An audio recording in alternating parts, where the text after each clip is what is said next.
Misalın görünüşüne alırsan yönekey misal. Emma çözümünde öğren köp sorular yüzeye çıkıyor. Pauza koy, işle, ondan sonra dengeçtirip gör.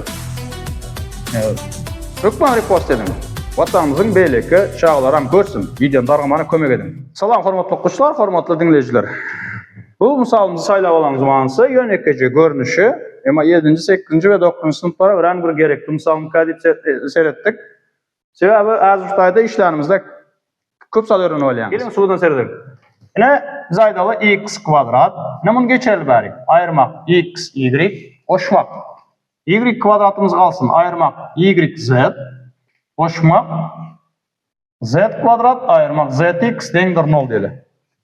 Şimdi hazır ustayda umum köpelcilerin yayındaşına çıkarıp çıkalı. Yani x ayırmak y, koşmak y ayırmak z, koşmak z ayırmak x dendir 0. Yine ustayda stop verirler köpleri. Ne edeceğimi bilmem. Toparlayacak böyle yaylar. İçi dengdel toparlamak gerek değil. Eğer şeyle yağda çıkanda arası koşmak ya da ayırmak olan yağdayında okuşlar. Hükmaniyatla kalan. Sistem masalesi. Sistem masalamızın manası şutaydak birinci şertimiz x ayırmak y dendir 0. İkincisi y ayırmak z dendir 0. Z ayırmak x dendir 0. Yani bu diyenimiz sistem masalamız manası şulam ve şul üçsem bilelikte elbette 0 şert kanatlandırmalı. Şimdi sistem masalamız şeyle oldu. Şimdi içindeki sistemalar her birini birinci, ikinci, üçüncü deyip ayrattığını çözseniz böyle. Yani çözecek olsanız bu şöyle iki yayın köpeltme haslı var. Yani yine sistemalar biraz olarak kazan sebebi iki anlık yayın. Sonra yay deyip seyredelim. Şimdi şulan bir yay deyip seyredelim. İkisini yayın köpeltme haslı olacak. Haçanda haysiler birini olacak. Demek ki sistemin içinde ayrılacak. Kalanda da ziyan yok. Demek yine şöyle belge vereceğiz. Bu belgemiz 4 uçlu yay hükmünde seyretsek yani ya da x dendir 0 olsun ya da x ayırmak y dendir 0 olsun.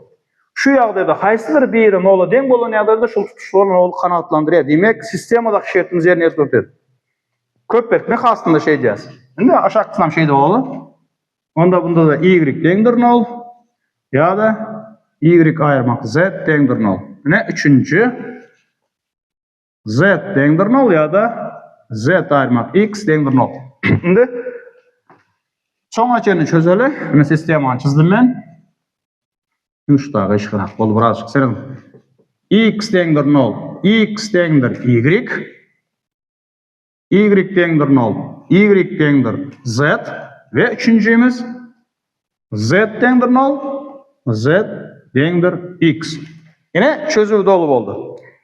Demek seyredin. Eğer x y'e denk boylan bolsa, y öz gezeginde z'e denk boylan bolsa ve z öz gezeginde x'e denk boylan bolsa, ana suud etmenimiz gelip çıktı. X dendir y dendir z gelip çıktı. Demek yine izinden devamı eğer şeylerde yüze çıkkan bolsa onda x koşmak y koşmak z kvadrat dendir seyredin.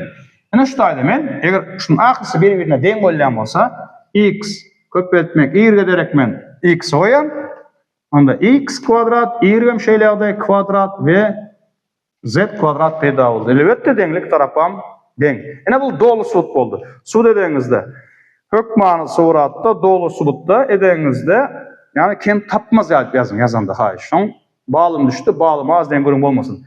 Şimdi şu var diyen ayratın dürtleşecek. Seyredin. Bu diyene ya da bunu ola den ya da bunu ola den. Şeyle ya da böyle bizde x olur ya dendir y diye valyasa misal için. X y'den ulu da bolup bile ve dengen bolup bile. Yani şutayda yani berk şertler haysidir bir bolsa da böyle diyen ma'nı veriyor. Sistem masalaysanız olap arasında koşmak ayırmak bolsa salinadır köpeltmekte der. Sistem masalamızda elbette ve hükmanı suratta her biri şunun nola den şert yerine getirilmeli.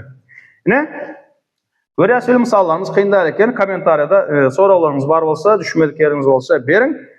Görüyoruz misal açımızı alın. Yönekeyce suud etken zat ansa açık ama biz fikirden zat değer olup çıktı.